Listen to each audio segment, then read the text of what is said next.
Well, like, so it's been a wee while since I made a video. Just quite a few things going on behind the scenes, admittedly.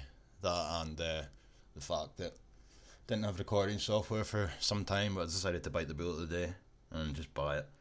Um, that as well as the fact the Scottish Parliament's actually in recess at the moment. It won't be too long before it's back, obviously. In fact, there was calls just yesterday by Willie Rennie for it to come back early due to the shit show pertaining to the ferry fiasco, as it's been branded as. But that's kind of here nor there for the time being. That said, I've been noticing quite a few media outlets. Well, I say a few media outlets. It's usually the Scottish Daily Express, which I do apologise for having to go through some of their articles today because I don't really like that newspaper in and of itself. If I'm honest, they spend more time sort of presenting the information in a biased manner, which obviously I do myself on my channel, but it's just a bit difficult to go through a newspaper like that. Anyway, it's here nor there, I guess. But they've been posting quite a lot pertaining to the upcoming conference that the SNP got planned for October the 10th, or 8th to the 10th, I should say. Some of these motions that are being put forth to be decided on at a later date. That date, of course, being the conference in question. Now, I'm no stranger to some of these SNP conferences. In fact, just earlier on the day, I made a wee compilation of the conferences that I've watched. There wasn't a compilation. I never clipped anything for the 2019 conference, but this is where the infamous Graham Campbell quote comes from. It's the same conference as well where Nicola Sturgeon first announced that they were planning to give the ability to vote to all foreign nationals, which I think's an abhorrent idea, and it's nothing to do with racism, etc., etc. I fundamentally disagree with the concept of people that have effectively got dual loyalty in many respects having a say in our pony and dog show elections. But if anybody wishes to check these out, there they are there.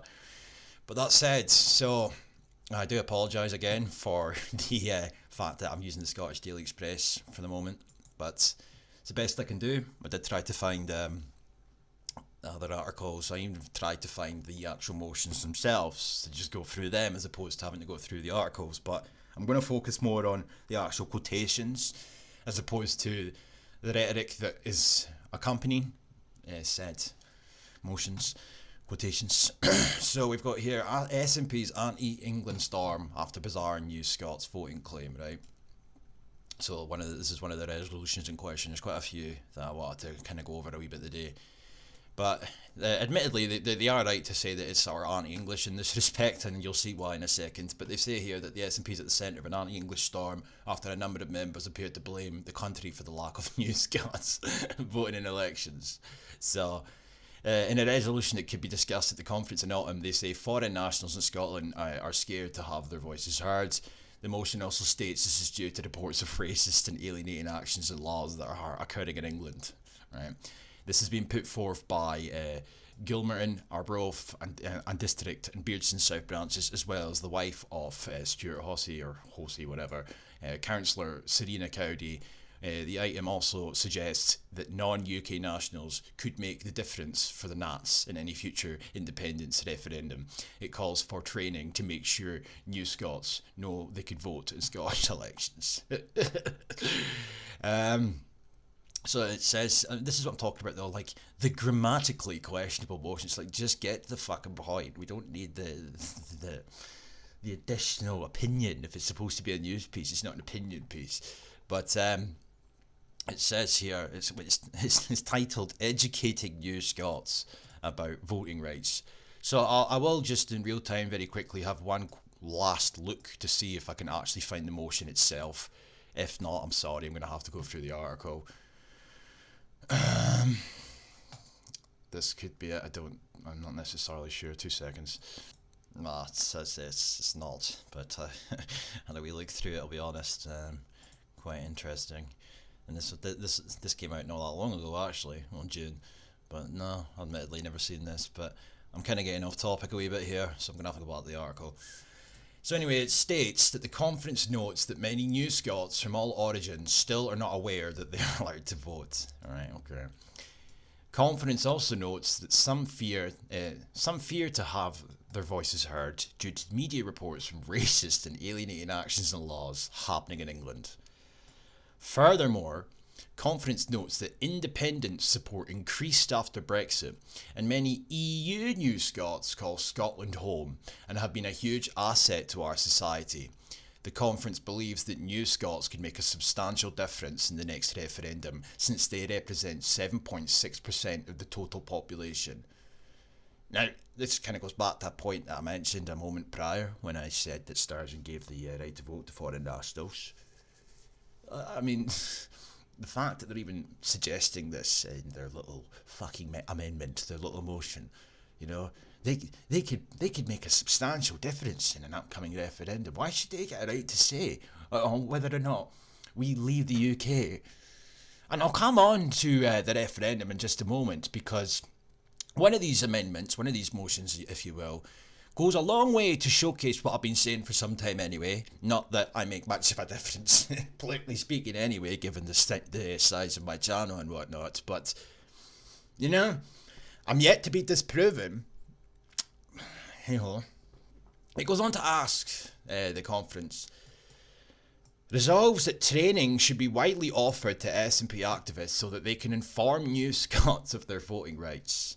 While campaigning for the next referendum, the conference also resolves that all promotional material, printed and online, should include a QR code linked to information in several languages, and that specific campaign event should be aimed at New Scots. New Scots.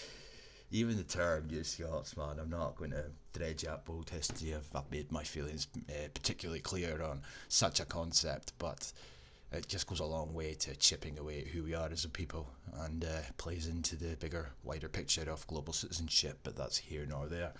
It is one of 51 resolutions to be longlisted for the Aberdeen Conference in October, and if accepted, it would become SNP policy. Now, I've tried to find these and I can't. Admittedly, I've not exactly done a massive deep dive, but I've searched about enough for me to be convinced that this isn't easily accessible, which is a pity really, because I'm having to suffer the Scottish Daily Express. But anyway, alright, so there's that one. This one out of the bunch isn't the worst, let's just put it that way, but I just think it's one of many examples of SNP wank jobbery, you know, and wet wipery combined, because fundamentally, New Scots and racist policies in England, it's a fucking joke, man, it's an absolute joke. So anyway, the next one in question, now this one really, really irritated me. Now, there is another article that came out about this, but it's... Oh, fuck off, man, I swear to God.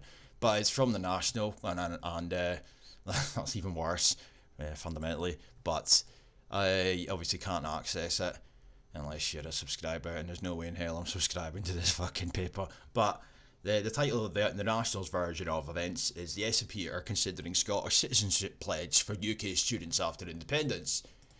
And obviously the Scottish Daily Express covered it as well. SNP's master plan for Skexit is brain gain of young people moving from England. But when you come further down this article, and you know, it becomes pretty clear, yet again, that the SNP's whole hypothetical independence scenario centres around European Union renewal. It's got fuck all to do with independence. I know I'm preaching to the choir to anybody who listens to my videos, but they go out like... They say it in such a manner as if it goes without saying, but it needs to be clarified one way or the other, because fundamentally a party that cry and whine and predicate their entire campaign on the back of democracy and insinuate that all opposition to their shit and their revisionist selective history are democracy deniers, I find that particularly humorous and hypocritical. Because if they do not clarify, and if they just automatically assume, because it goes without saying, that independence from the UK instantaneously means that we have given the green light to rejoin the European Union in any manner, doesn't really scream democracy to me, does it? However, the SNP's master plan, if it is successful in destroying the UK, come on, attracting young skilled workers from the rest of the UK, and they're calling this a brain gain. The Edinburgh Central and Newington and Southside branches of the party have lodged a resolution they want discussed at the party conference in Aberdeen, calling on students from England, Wales and Northern Ireland to be considered habitually resident in Scotland at the end of their degree in the event of separation from the UK. But look at this bit as well I missed. They claim, right, and this bit's quoted here, but they claim families would be enticed by Scotland's theoretical relatively lower cost of living, strong progressive culture and the full rights of EU citizenship. This is what I'm talking about when it comes to clarification. When are we going to be asked about whether or not we as a country would wish to rejoin the European Union? I don't give a fuck about your support for the EU went up after Brexit. That's because all of a sudden you had even more additional voters in your core base. You had EU as well as independent supporters. And they reckon this would be a vital step towards, and this is quoted as well, towards leveraging Scotland's world-leading higher education sector to attract the talent needed to meet our future economic and demographic challenges. Demographic challenges. Pretty sure this is the article where they go into a bit more detail about that. Motion continues, right?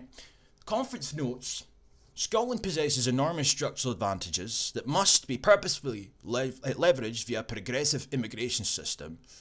A progressive immigration system. That harkens back to all the tripe that they espouse in relation to fair and humane and a dignity-based immigration policy, etc. So effectively, what it all boils down to, when it's all said and done, is there will be a lot less deportations, a lot less rejected asylum applications, and an open-door policy. That's pretty much what it is, because what they currently oppose is more or less the same fucking thing anyway, but it's just not set in stone, written on paper anywhere, which gives them the credence to attack it. Hostile environment is the claim. There is no such a thing, though. Anyway, indeed, with this sector acting as a beacon, an independent Scotland within the EU. See, this really irritates me because, again, for like the third time now I've mentioned this, they are starting to put out these little tidbits of information as if it goes without saying. Now, it's no secret that in 2021, as I've said before, Sturgeon, Nicola Bolcott Thinlips herself said, or she ruled out, I should say, a secondary referendum in the event of a hypothetical independence referendum coming to pass, and they won. They became successful. So Scotland has its independence. She ruled out the concept or the idea in its entirety of us then going on to have a secondary referendum to decide whether or not we wish to rejoin the European Union, because fundamentally, the SNP's whole game, and has been for some time, since I've paid any attention anyway, is based on the EU. It's nothing to do with independence. And if they get their way, they will take this country back into the EU without giving you a fucking say. And many people won't even notice because over time they've become accustomed to the little tidbits of information such as that. Independence within the European Union. That is two separate issues. First and foremost, you're not independent in any union, no matter how big, no matter how small.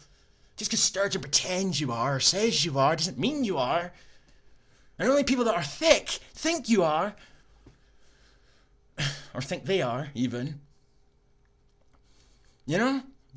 But more importantly, it's the fact that they're saying it in a manner as if this goes without saying. It's all in the wording, folks. It's all in the fucking wording. Anyway, an independent Scotland within the EU stands to benefit from a significant brain drain. As young, skilled workers from across the UK settle and build families in Scotland, drawn by its relatively lower cost of living, strong progressive culture, and the full rights of EU citizenship that we would obtain automatically over time because they would immediately begin procedures to take us back into the European Union, as opposed to asking us whether or not we wished as a country to rejoin the European Union. You know? Democracy. Yeah, of course it is. It's democracy, yeah. Independence, whoop whoop. Under the current system, young people from England, Wales, Northern Ireland are charged up to £9,000 studying Scotland, but the SNP finally scrapped the controversial policy, free tuition for all. Whatever. Thinlips claimed that administration had scrapped free places for EU students with a heavy heart because of possible legal challenges after Brexit. The motion continues, though. The status quo of the existing university fee categories and structures will remain the same for all students enrolled or with accepted places in Scotland's universities at the time of independence. The resolution is one, again, as I mentioned, of 51 motions for potential discussion in October. Much of the long list is self-congratulatory praise or planning for a so-called independence referendum. In another resolution, Douglas Chapman, along with local branches, tries to take a pop at the UK government over ferries, despite the SNP's own scandal, stating confidence deplores that decades of inaction and underinvestment by Westminster has led to this situation where our international ferry services have atrophied to such an extent that we have no mainland ferry to link to continental Europe. But the SNP's come under fire for failing to deliver ferries in and of itself, and that's what I mentioned earlier on pertaining to Willie Rennie. But aye, just to conclude this before I move on to the next one, is the fact that, as I say, it's like it's all in the wording, talking about EU citizenship, you know. EU citizenship, man. But there's more, there's always more. And the next one comes from Chris Law. Now, funnily enough, I went on to Telegram there just to see if I had the link to his tweet that he posted about this quite a wee while ago. And I actually went on the fucking Telegram first time that I've gone on today, and I'm losing. I am hemorrhaging subscribers at the moment. Don't know why. I have no fucking idea why. I don't give a shit either. But yeah, the reason that I came on here, as I say, was to find the link, but I summarised it effectively by saying sustainable development is good global citizenship and a feminist foreign policy. Yeah, let's get feminist foreign policy. This is Scottish nationalism, folks. You know, the tweet here. About this, very welcome to see Chris Law's SNP paper on international development with commitments to decolonise development, global health, champion more finance for climate justice, and carry out their manifesto commitment to adopt the feminist foreign policy. Yeah, I know it's a bit difficult to see, my bad, but just this wee paragraph here, where it mentions, very openly as well, may I add, this used to be a sort of tinfoil hat-esque conspiracy, but you can't really deny it now when they're talking about it openly. Well, it's been on their website for years anyway, but hey-ho.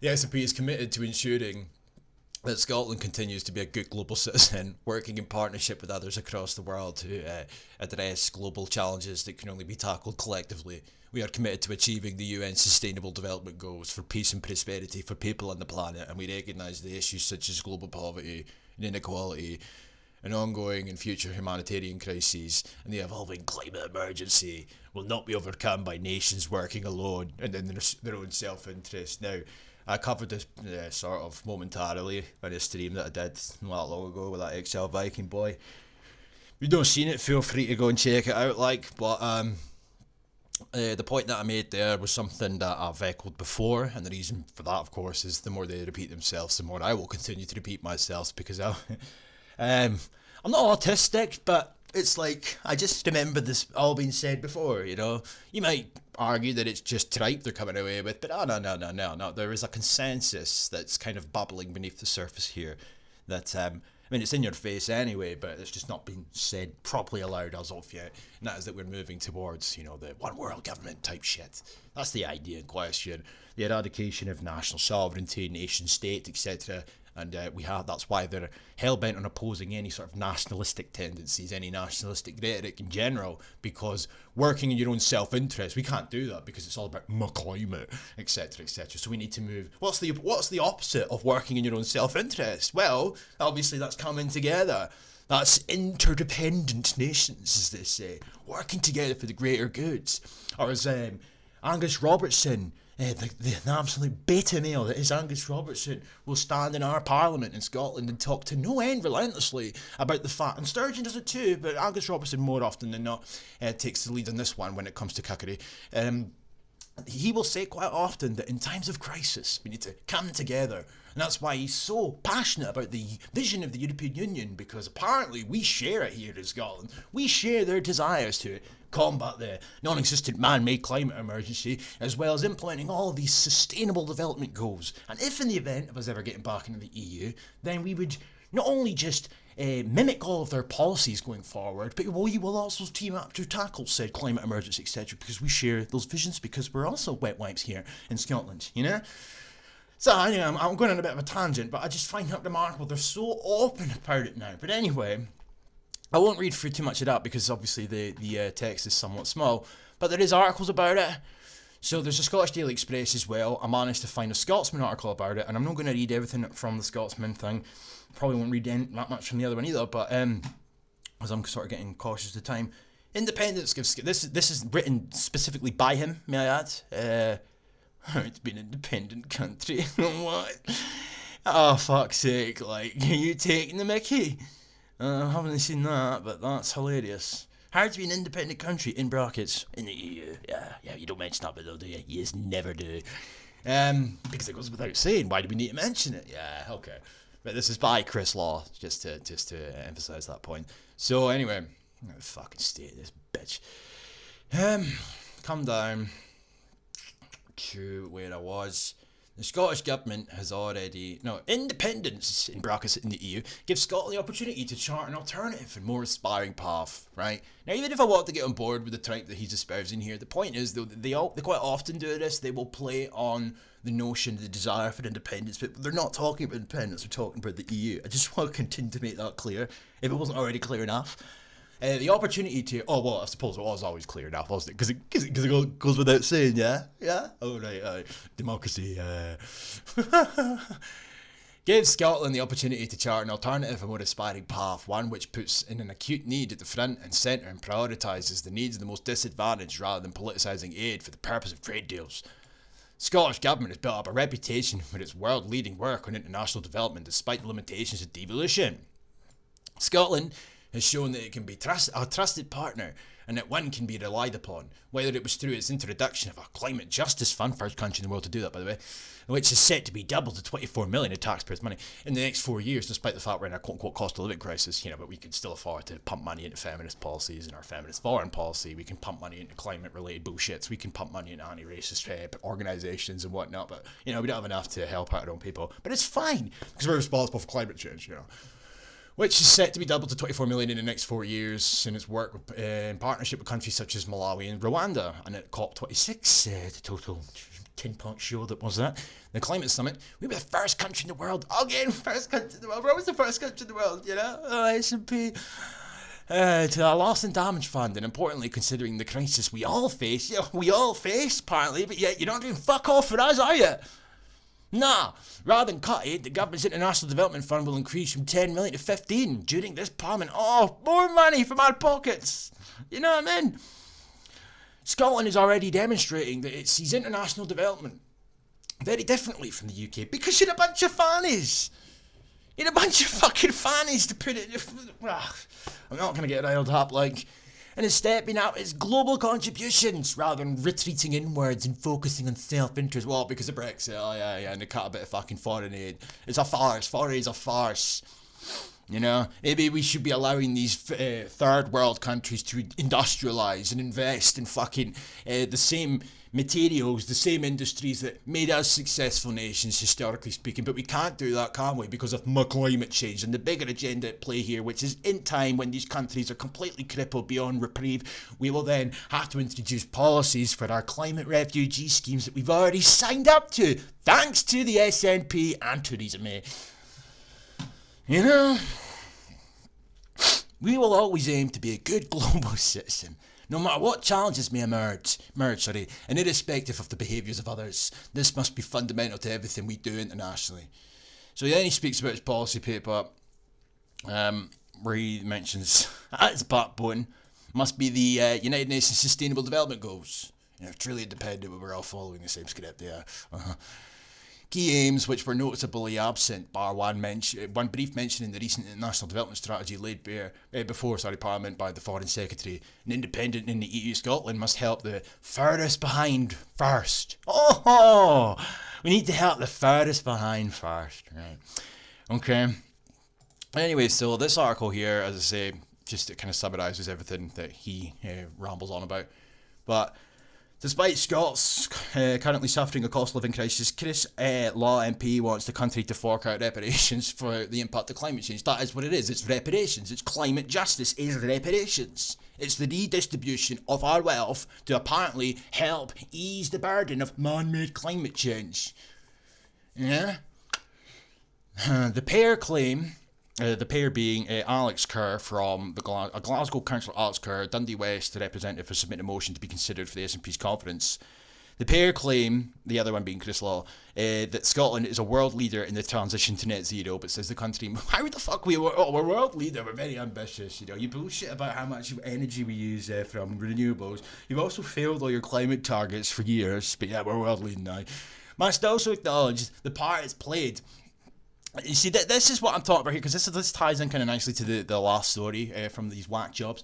But it says the country must also acknowledge the part it's played in contributing to the climate breakdown we see today. So it's constantly fucking browbeating us. You know, this is their justification. I've heard Sturgeon herself speak on this matter, explicitly saying that Scotland must go above and beyond the rest because we played a pivotal role in the Industrial Revolution, because this is what the narrative is predicated on. The narrative of man-made climate change is predicated on the concept of the Industrial Revolution, but that is based on manipulated fucking data, may I add, but we won't talk about that, will we? Don't want to get yeeted off YouTube, like. They add that proportionate reparations in the form of climate adaptation and mitigation assistance is the correct and urgent thing to do. It's fucking madness. It really is madness. It comes with Scots households facing a miserable winter. The energy camp is set to rise. Oh, it's the Tories' fault though, so it's fine. You know, the motion, which could become SNP policy, is selected for discussion, says the Global South are facing the sharpest end of the consequences when it comes to climate change, despite 92% of excess global carbon emissions coming from the Global North. You know, the Global South is considered to be Latin America, Africa, and much of Asia, out with Japan and South Korea. The motion concludes the conference agrees that just climate policy could only be achieved through concerted global action, and so it recognises that a crucial part any action the Scottish Government takes to frontline communities to compensate for their losses they are already suffering must also be coupled with diplomatic efforts to galvanise similar support from the global North countries. Yeah, well, we'll just leave China to do what they want to, and India as well, let them continue to poo in the streets and in the rivers and whatnot, you know. So then there's this one as well. There was actually another one. This was going to be the penultimate one, but time's getting on a wee bit, you know, like, and I've already actually made a video on the other one a while ago, the Aberdeen Cringe Fest. But they want to put a motion forward to kind of reaffirm, set in stone, the sort of pledge they all made in Aberdeen. But anyway, the Scottish Parliament could make a national apology for slavery, according to SNP proposals. Yeah. A resolution included in the party's provisional conference agenda details the historical involvement of Scots in the tobacco, sugar and cotton trades based on the labour of slaves. The motion, if passed, would see the government tasked with deciding whether a national apology by the Parliament would be possible. And who do you think it's fucking proposed by? Oh, well, none other than the SNP's BAME convener, Graham Campbell, and his wife, fucking Anne McLaughlin. Now, I mentioned earlier on that I compiled a few compilations of these individuals.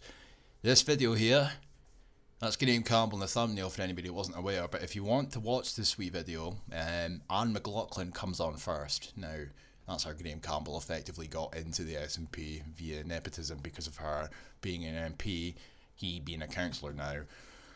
But they're both in there. She talks about microaggressions or unconscious bias or some fucking nonsense. But anyway, so come down a bit here because there's one thing I want to focus on more than the rest. Such a move would follow the decision of the Glasgow City Council, led by the SNP, to apologise for its role in the slave trade earlier this year, which they did, with Susan Aitken saying that the blood of trafficked and enslaved African people was built on Glasgow's very bones. Just come down and talk a wee bit about Edinburgh because they're doing the same thing effectively there. George Floyd, unironically, in 2022 gets a fucking mention yet again. But down here, it says, the conference states, or the motion states even, conference, however, notes the general lack of public awareness of the key role Scotland played in the development of the ruthless system of exploitation of enslaved Africans sold by other Africans. Conference believes honesty and owning up to the past is something most people in Scotland are open to. How can we not be aware, while simultaneously being open to the concept of atoning for our fucking sins on the matter that we're not aware of? Seems like a bit of a cop-out to me, like, who are you speaking about here? Conference therefore resolves to ask the government to examine the possibility of the Parliament making a formal national apology for Scotland's central role in the perpetuation of slavery, its colonial past and post-colonial legacies, and urges it to work closely with representatives of Scottish, Caribbean diaspora. You mean what? You mean ethnic Scots living in the Caribbean, or do you mean BAMEs? Because they ain't Scottish. And with business communities and arts organisations towards the establishment of reparative justice, primarily through public awareness education. Here we go. So not only do we need to be educated on our role in climate change and how we need to do more because of X, Y, and Z, and because you didn't know that will educate you, we also need continuous more and more education on matters that they claim themselves in this fucking article.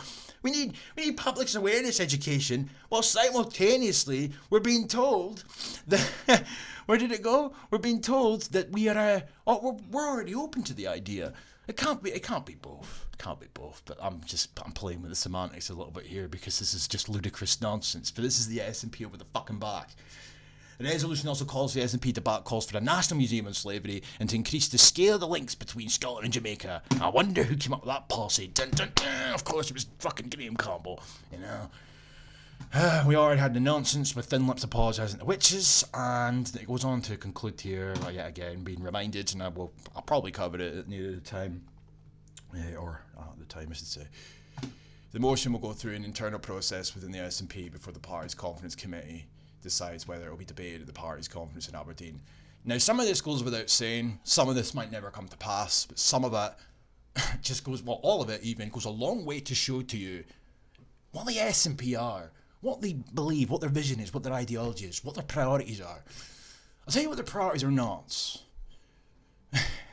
They're not for our people. And above all, our independence, may I add, legitimate independence. But more importantly, they are not for our people.